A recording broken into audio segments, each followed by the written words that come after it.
Everyone. My name is Alicia Jackson, licensed professional counselor. Welcome to my channel. If this is your first time watching my video, of course, please subscribe to my channel as we have fun stuff going on. I am reviewing this week's Ready to Love Season 5, Episode 6, where the gentlemen are in power and have been challenged by Tommy to date outside of their top picks and to explore someone to make sure that they're making the right decision. Like they haven't just knocked somebody out, just for a small reason, but making sure they're making the right decision. So here we go. So let's go through the dates. Going to go through them chronologically. The first date that we had was Azadia and Walter. I'm a little biased. I really like Walter and Sabrina. I feel like they're both at the same place. They both have lived and learned, and they are, they're ready to take the first, their serious step. And I'm not sure of that with these younger ladies that he's dating. But one thing about Walter is he is so consistent with communicating his intentions about what he wants for this next chapter in his life, and also in the work that he has done in his relationships. You can definitely see that he is very attracted to Zadia, and him, they're both feeling each other quite a bit. But you can just tell the thing that really stood out to me in this date is just like Walter's consistency with communicating where he really is and being honest and upfront about it.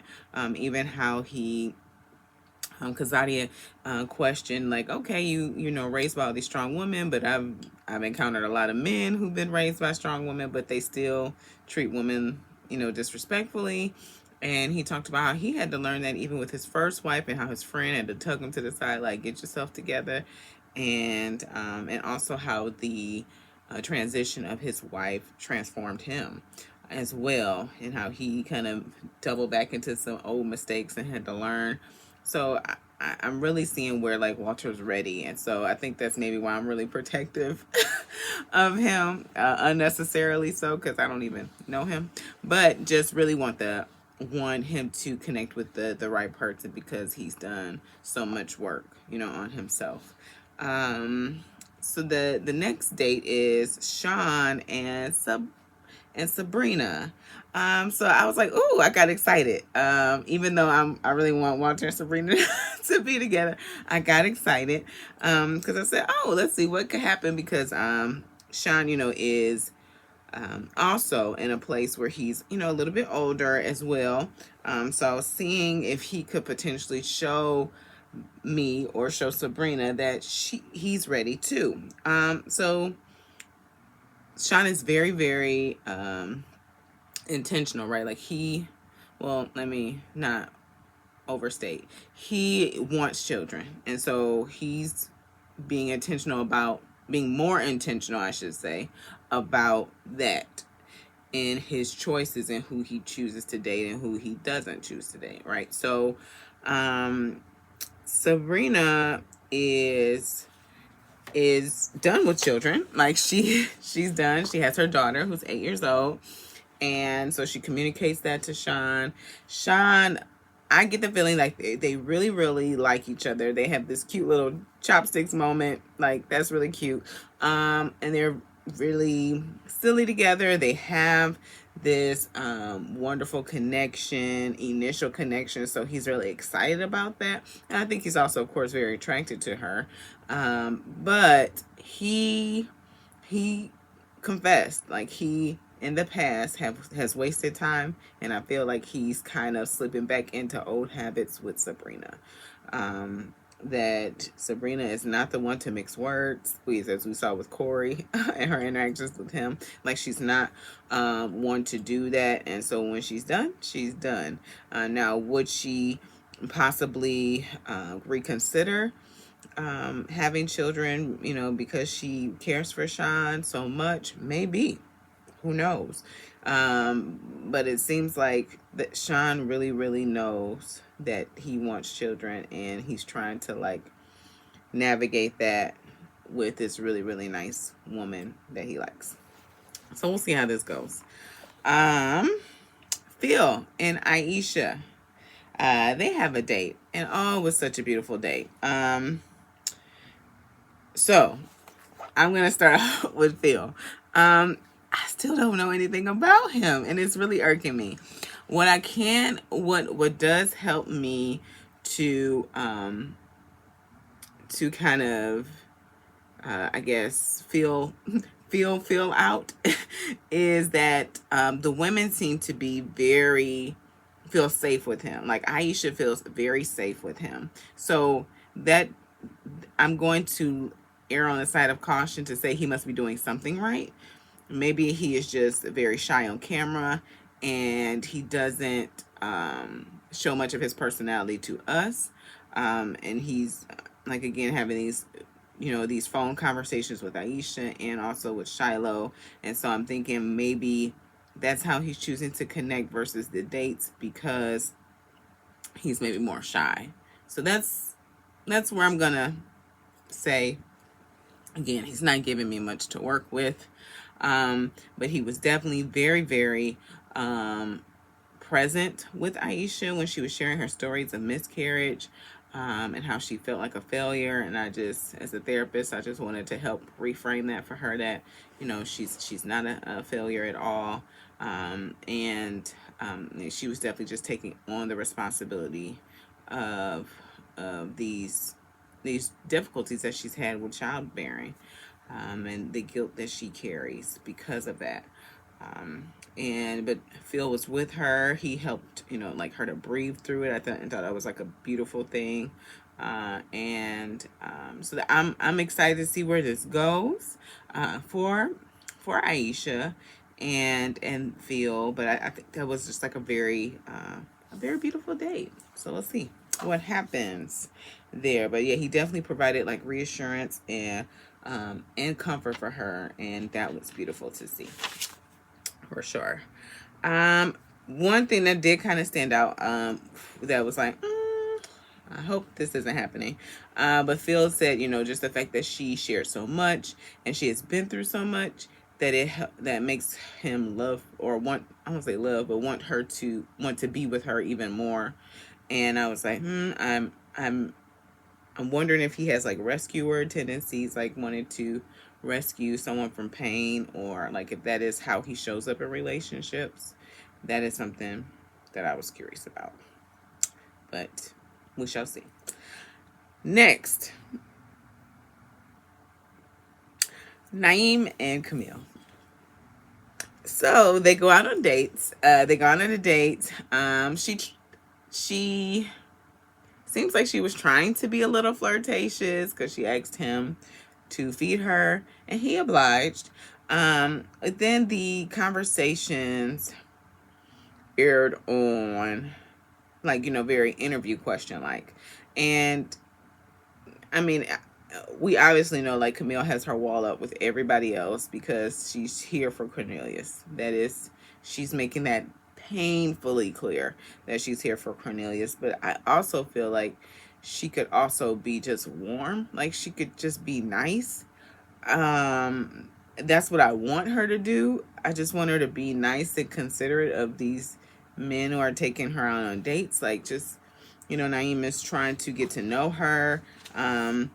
She's like asking questions. I feel like, unfortunately, it's not even, she's doing this purposefully, because she did it even with Cornelius about asking about money. But it's the spirit in which she did it was different. And so I think this date was kind of doomed to fail even before it began. So that's that on that. The group date with Mumin, Dante, Sabrina, and Frank. This was cute. So Sabrina, they had, like a lot of flirtatious moments as they were hanging out together. Then they split up. Sabrina grabbed Dante to the side, and they both kind of connected via being parents. Dante was very transparent about him having 3 children by 3 different women, and he had, feel like a lot of people had pushed him to the side because of that. and he said that he's able to manage and connect with the women, the mother of his children, and maintain their relationships so that he can be a part of his children's lives. And so they were able to connect that way. So we'll see how it goes. Mumin and Frank. This was an interesting conversation. A lot of the language was funny to me. But I have to give kudos to Frank. He was being very classy and respectful during this conversation about Mumin wanting to save herself. He almost like, so you've experienced the embrace and the comfort. So that, he was using words that were not crude or disrespectful. He was trying to really be mindful of her feelings and treat her with respect. And so that was nice to see.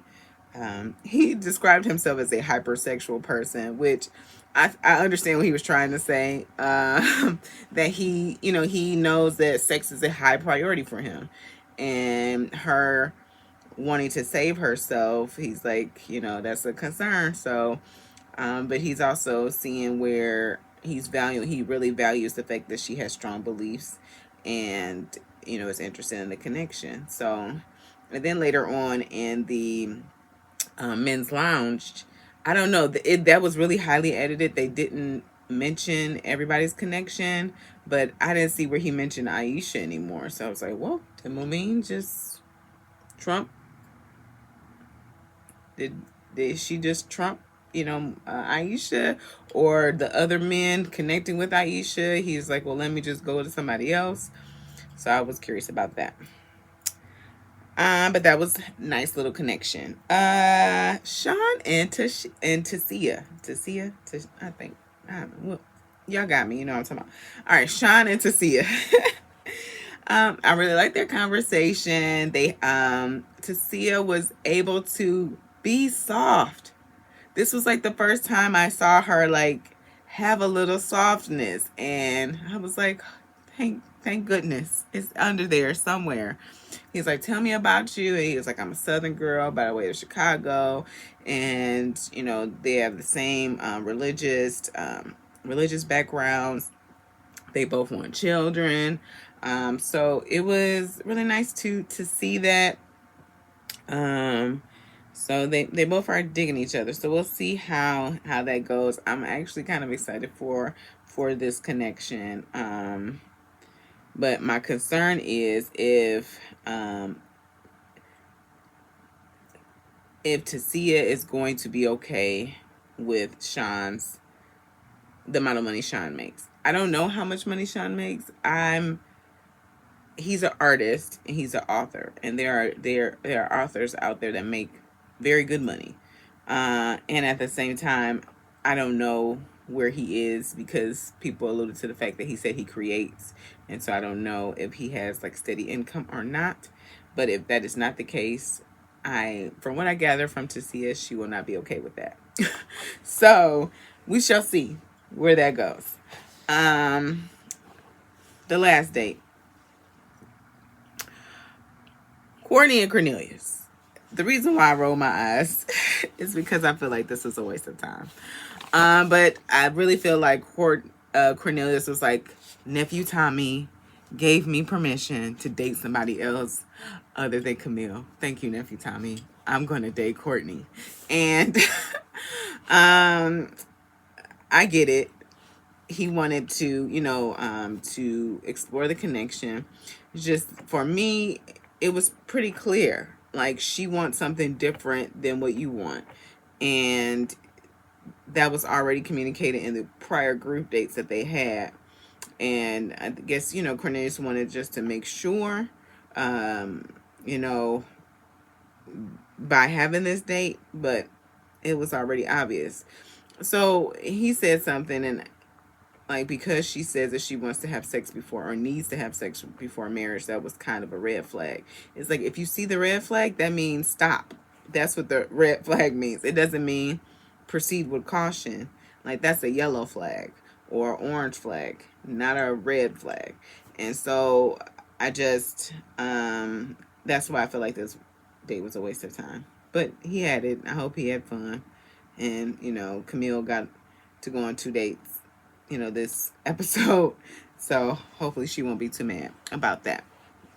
But the men's lounge, they had that, and they decided to vote off Courtney because she did, and she rightly so. And Walter, Walter's so consistent with himself and being honest, like he spoke up for himself, about how I talked about in the episodes. I think that was episode 2 or 3. No, it's episode 3, where he was like, "Why am I even here? Both of y'all are with Cornelius. You put me on the bench before I even got to playing the game." And she tried to put it on him. He's like, "No, why would I even waste my time to connect with you when both of you are trying to vet for another man?" And so, you know, I appreciate him for being and being firm in his experience of her, and being clear and honest with her.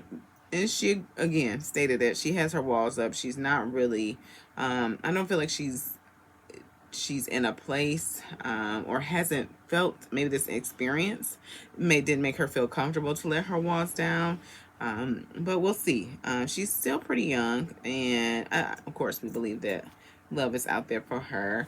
They did give Camille a warning. Camille really disappointed me, but did not surprise me. She disappointed me during this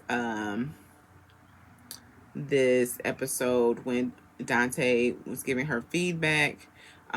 She's like, you know, she felt what this was, you know, that she was gonna get a talking to about herself. And at the same time, though, like, she was being so rude, and being not nice. Like, she was not being kind, rushing him, saying, "I got a class at 7. This could have been a Zoom call," rolling her eyes. It's just, you can still be, even though you are only here for Cornelius, you can still be nice. You could just be nice. I don't understand why she feels she has to go go to this high place, where she's like communicating aggressively, as she did even with Cornelius last week. Just communicating aggressively, that seems to be a part of who she is, and I'm hoping that she can get this addressed, just because Cornelius is such a nice guy. He's not gonna speak up for himself, and I hate to see him in this type of relationship. So we'll see where things go, how things land, and I will see you guys next week. Of course, be sure to like, share, and subscribe subscribe to my channel, and like this video. Thanks so much. Till next week. Peace. And last but not least, where is Sydney? She popped up last week. Where did she go? Where did she go? Where did she go? Nobody took her out on dates. All the men was so excited to see her and her gloriousness. Where did she go? Nobody had a date with her. Did she leave? I'm just curious. Like, where's Sydney? Okay, that's all I got. Peace.